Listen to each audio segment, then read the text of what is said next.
America ने 104 भारतीयों को डिपोर्ट किया है।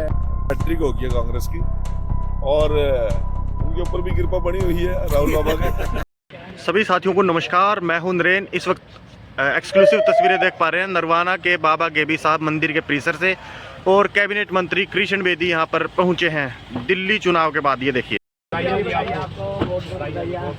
पहला एमपी साहब के दो मारेंगे, पहला घाटी की बधाई।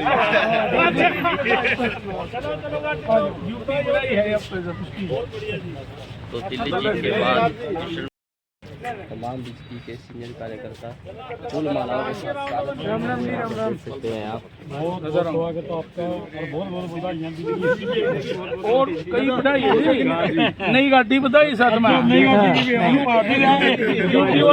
नंबर ही बदल दिया। बधाई।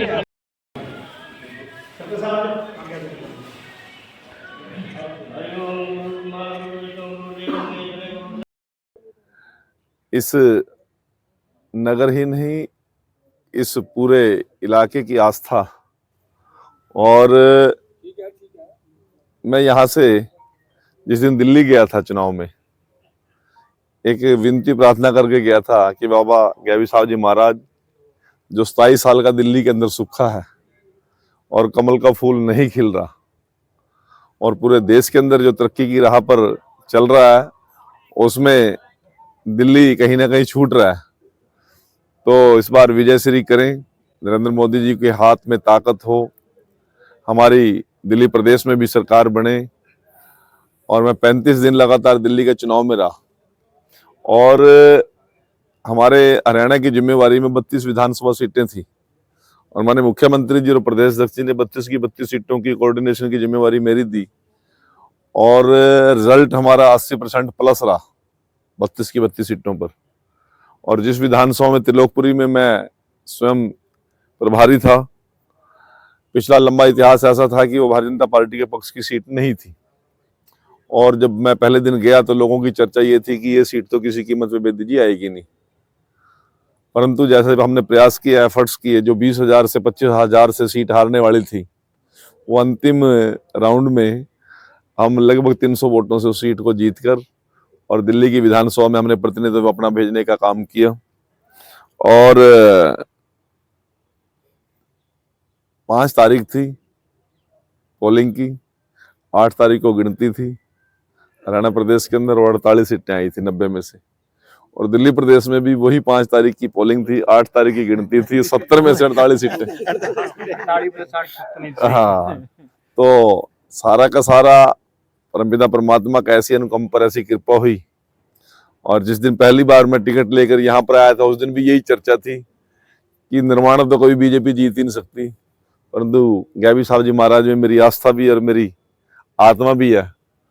तो मैं यहाँ पर उस दिन पहले दिन पूजा अर्चना करके यहाँ से चुनाव की शुरुआत की थी, और दिल्ली में भी मैं यहाँ से पूजा अर्चना करके ही दिल्ली के लिए गया था।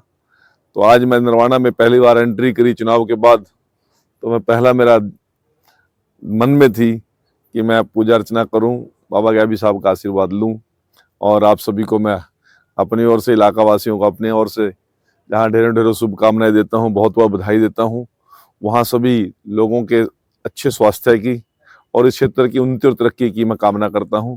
गेबी साहब महाराज अपनी कृपा हम सब पर ऐसे ही बनाए रखें। सर, नरवाना के एक और बेटे उत्तम नगर से प्रत्याशी थे पवन शर्मा जी, वो भी विजयी हुए हैं, क्या कहेंगे? हरियाणा के टोटल लगभग 9 लोग चुनाव लड़ रहे थे, और हरियाणा में से नरवाना के पवन शर्मा जी हमारे अपने पार्टी के वरिष्ठतम नेता, जो पहले भी विधायक रहे, और इस बार भी बड़े अच्छे मार्जिन से 30,000 के आसपास मार्जिन से वो जीत के आए, और नरवाना के प्रत्येक कार्यकर्ता ने जाकर वहां पर काम भी किया।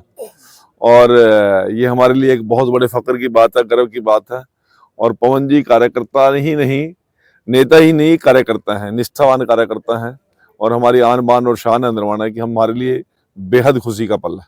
सर, जो प्रधानमंत्री जी हैं परीक्षा पर चर्चा करेंगे, बच्चों की परीक्षाएं, वार्षिक परीक्षाएं नजदीक हैं, क्या कहेंगे सर आप? अभी 11 बजे यही नरवाना के इस विद्यालय के अंदर मैं भी अभी उपस्थित रहूंगा। देश के माननीय प्रधानमंत्री हमसे लाइव जुड़ेंगे, और बच्चों का मनोबल बढ़ाने के लिए, उनको गुरु मंत्र देने के लिए अभी वो बात करेंगे।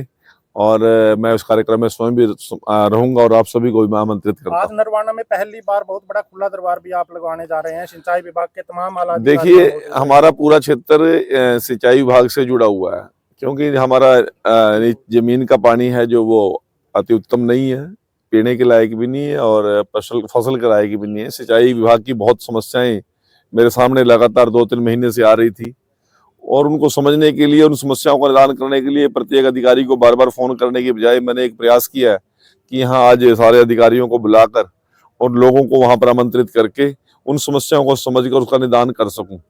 कुछ समस्याएं सामूहिक हैं, कुछ व्यक्तिगत हैं और उन समस्याओं का आज पूरा दिन नरवाना हरियल रेस्ट हाउस में बैठकर बड़े उच्च अधिकारी सब मैंने बुलाए हैं और सभी भारतीय जनता पार्टी की टीम वहां बैठकर किसानों की भी और पीने के पानी की समस्याओं का समाधान करें। सर, एक और चुनौती आपके सामने है। 2 मार्च को नगर परिषद और नगर पालिकाओं के चुनाव होने जा रहे हैं। अब आप क्या मानते हैं, भाजपा अपने चुनाव चिन्ह पर चुनाव लड़ेगी है? जिस पर कृपा हो गया अभी साहब की, फिर चिंता किस बात की। सारे काम पहले भी फतेह किए, अगला भी फतेह करेंगे। और सर, अमेरिका ने 104 भारतीयों को डिपोर्ट किया है। उसके ऊपर देश की सरकार और हमारी सरकार चिंता कर रही है और जल्दी उसके ऊपर नीति लाकर उन लोगों के लिए मदद भी करेंगे और उनके सुखद जीवन के लिए सारी योजनाएं भी बनाएंगे। सर, कांग्रेस का भी था एक मामला, कांग्रेस जीरो पर रह गई एक बार फिर। इस बार कांग्रेस एक बार नहीं, हैट्रिक हो गया कांग्रेस की और उनके ऊपर भी कृपा बनी हुई है राहुल बाबा के। और आप कह रहे हैं कि भी हम नगर नहीं, मजे की बात तो देखो ना जी, अब कांग्रेस ने बाकी बात छेड़ी दी। हमने हरियाणा का चुनाव जीता, सरकार बना ली, मुख्यमंत्री बना लिया, मंत्रिमंडल बना लिया, स्पीकर बना दिया, डिप्टी स्पीकर बन गया, सब कुछ हो गया।